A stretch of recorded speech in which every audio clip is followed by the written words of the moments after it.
Okay, this will be an interesting one. It's a bit boring looking, but we can probably make it look good, hopefully.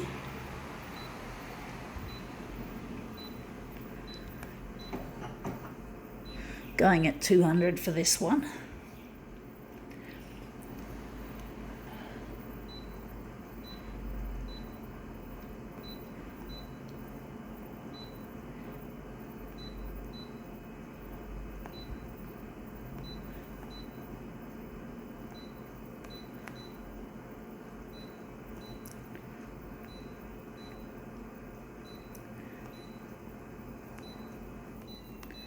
Let's see what we've got. We've got something boring. We have here, I think it's a postcard, Harbour Coast Flora, Friday Painters. So this is an exhibition flyer of some of the script, and this is just a boring painting. You see the paintbrush strokes, which I don't really like. I don't find them very aesthetically pleasing. So we're just going to put it there, and we're going to move it around and make it into something more interesting.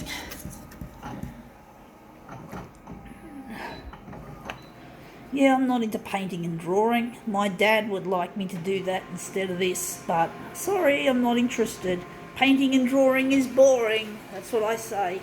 For me it is. It's not for me to do. It's not my cup of tea. I don't find painting and drawing particularly fun. I just find it so boring. It's like everyone's done it. You know, everyone's painted, everyone's made drawings. I just don't have any sort of interest in that style of art or that kind of art. I don't like painting and drawing. You know, I find it boring and messy. I got no room in this unit for fucking art studio, and I can't afford to let paint fly everywhere, and this place would be stunk out with chemicals. So I'm not really able to do it. It's not my cup of tea, folks. I'm not interested. It's not my thing. And when you got to do, and that's the rule again. This is a rule of thumb: is that you got to, when you're doing something, you don't do it to please the crowd. You don't do it to please your mum or your dad.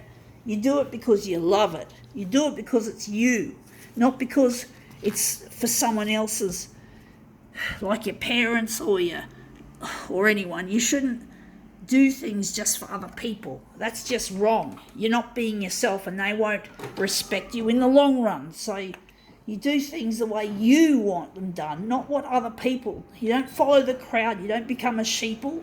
You become a leader of, you lead your own life. Even if you're not actually a leader as such, you can lead your own life. You don't need other people to tell you what to do and what not to do and how to do it. Otherwise, it's just rubbish. It's rubbish, folks. Absolute crap. You don't do that. You don't follow the crowd. It's silly. Let's see how this goes.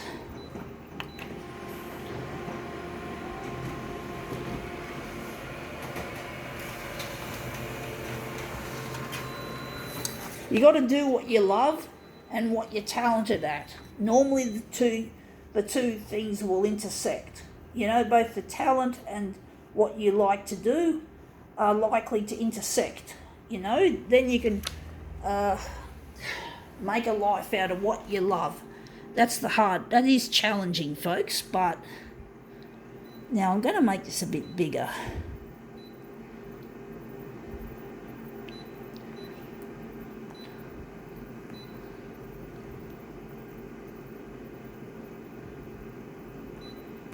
Yeah, so you got to follow your heart, follow what you believe in, even if it seems wrong, even if the other people are trying to dissuade you from it. You got to fucking follow it, folks. Let's see how this looks. Yeah, that looks a lot better. I think I like that overall result. So painting and drawing is, for all my sake, is boring. But we're making something interesting out of this one. So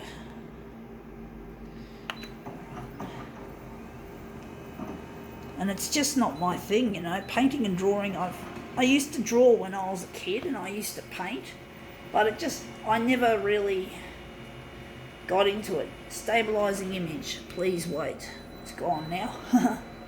But yeah, it never really stuck with me, painting and drawing. I just lost interest in it because I couldn't draw realistically. I wanted to document something that happened in a school playground once when I was really young. I was 9 at the time, 9, nearly 10, or quite a bit away from 10, a few months, maybe 5 months away from turning 10, and I just lost interest I just got disgruntled, actually. I was actually disgruntled with my inability to document what I saw from memory in the playground. I was really upset that I couldn't just pick up the pencil and start sketching or somehow drawing. I got sick of just doing stick figures. I could only draw stick figures, or maybe I never tried drawing blob-shaped people or people with flesh. I just used to draw stick figures of people. So you can imagine how crappy things would have been if I had continued with drawing. Colouring in. I think I used to use coloured pencils more than paint. But still, it's much the same thing, and I just I just felt really angry that I couldn't draw, and at school I refused to draw any pictures in my assignments because I was so angry. And I never thought of the photocopier though, and I was a bit nervous about the photocopier when I was first introduced years before then, just a couple of years, a year before, whatever. But anyway, that's another story. But yeah, that looks quite interesting. I think now we can call this demo quits.